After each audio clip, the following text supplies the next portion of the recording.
I'm going to share the screen. I'm going to show you this. This is a question I asked Lynch the other day because you mentioned Talking Terrace Marshall.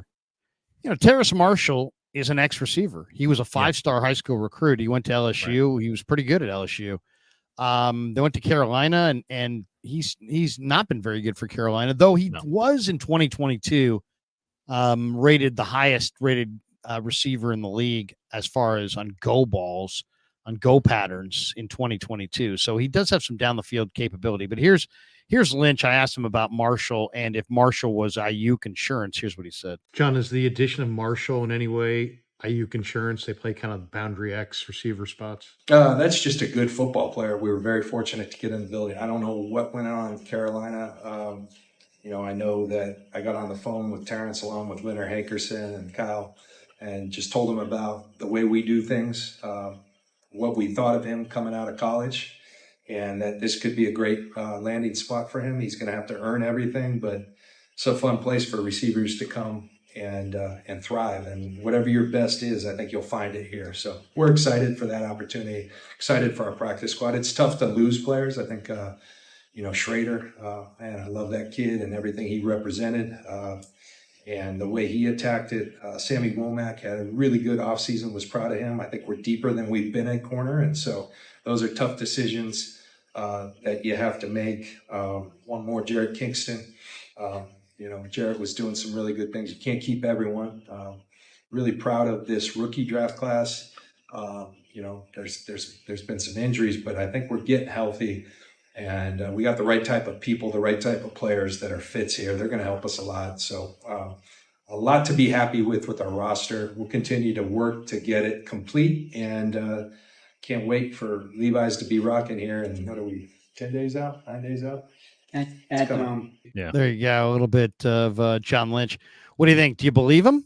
Do you believe Lynch that hey, just a great football player and it was an opportunity? I mean, the only boundary X receiver on this team really, without Brandon Ayuk, is Chris Conley. Conley's an older player that would be asking him to run an awful lot of routes. To me, it just seems I don't know, seems very convenient. And then also it's like, hey, we talked to him. We were like, hey, if you come here, this is a great offense for a receiver.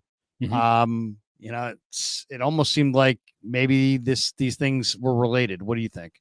Well, I agree with John Lynch's sentiment, and I think that 31 other GMs would echo it. If you come here, we'll get the best out of you, that we have the plan to get you right. I mean, I covered college football recruiting long enough that that's not exactly a novel take from John Lynch, but I believe he believes it, and I think that there's a track record that indicates that might, in fact, be the case. They've done a lot better with sort of guys that they found on the street than they have with guys that they've drafted, if we're being blunt about it. So I think that if you have a little bit of NFL pedigree, they know what to do with you. If you don't know how to play in the NFL game quite yet, they have a hard time getting you up to speed.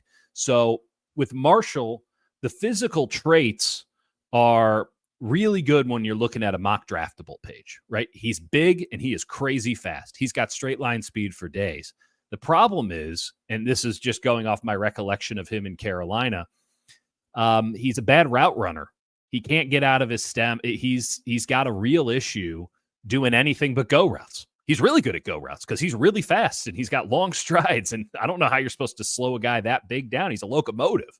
But if you're asking him to do a 15 and in, if you're asking him to run a dig route, that's a real problem because it almost looks as if he's thinking through it every time he changes direction. And as we've seen time and time again, John Ross being a great example of this, you can be as fast as you flip and want. If you can create no deception for a cornerback that's in front of you, it doesn't matter.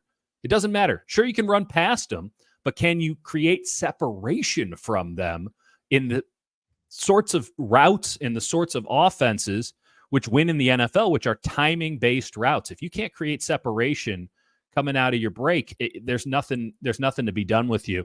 I'm not sure that can be taught at this juncture. I don't want to give Carolina much credit, if any at all, but like Matt Rule isn't a bad coach.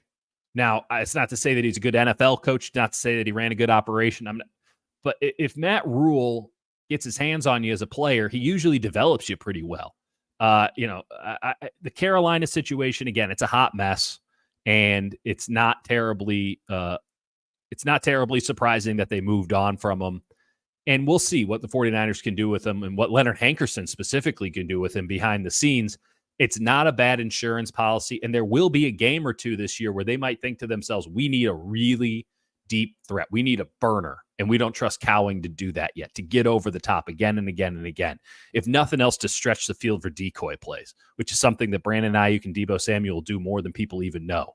And Brandon Ayuk has complained about it openly to me multiple times before this season, where he's like, a lot of routes I'm not even asked to really do anything. I'm just trying to create some separation, some space for Christian McCaffrey or Deebo on a dig. And I can't buy into Terrace Marshall as anything important, but it would be really fun if they could teach him how to be a full wide receiver, because with that physical skill set, that could be interesting. Yeah. I mean, he's over 6'2". He ran in the 4.3s. I mean, in fairness to Terrace Marshall, he was a 5-star recruit coming out of high school in Louisiana. He went to LSU. When he went to LSU, he was the guy. He was supposed to be better than Chase. He was supposed to be better than Jefferson. Terrace Marshall was the 5-star guy. I liked him out of college. And he was a good player. I mean, he had 10 touchdowns in 2019. What he got caught up in is he gets drafted into the NFL. He's played his whole career so far with the Carolina Panthers.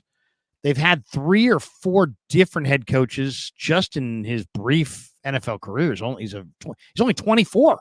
He's 24. He's already had 3 or 4 NFL head coaches. He's also, in addition to that, he's had some really bad quarterback play. I mean, not to make an excuse, but Carolina's had bad quarterback play. So bad quarterback play, uncertainty and upheaval at the head coaching spot. And now he comes into a situation where he'll never be doubled in this offense. It'd probably be a breath of fresh air. And I kind of agree with Lynch. Let's just say this: if he can't make it here, you can't make it anywhere. I mean, it's kind of like it's at that point, the opposite of New York. You can make it there, you can make it anywhere. If you can't make it on the Niners when you're never getting doubled, you're probably going to have a hard time. But this is a good opportunity for him. And I'll tell you, the other guy they signed today was Keyshawn Vaughn. I like Keyshawn Vaughn at Vandy, man. Keyshawn Vaughn is a good running back. I liked him in I practice. got no problem. He's a smooth player. Yeah, I get no problem using Keyshawn Vaughn. I mean, if like the Niners have to lean on Keyshawn Vaughn this year, it's not like, oh, they're screwed. No, he's a hell of a running back. He's a solid back. Yeah, he really is. He looked good. I mean, Matt Breida looked good in camp too.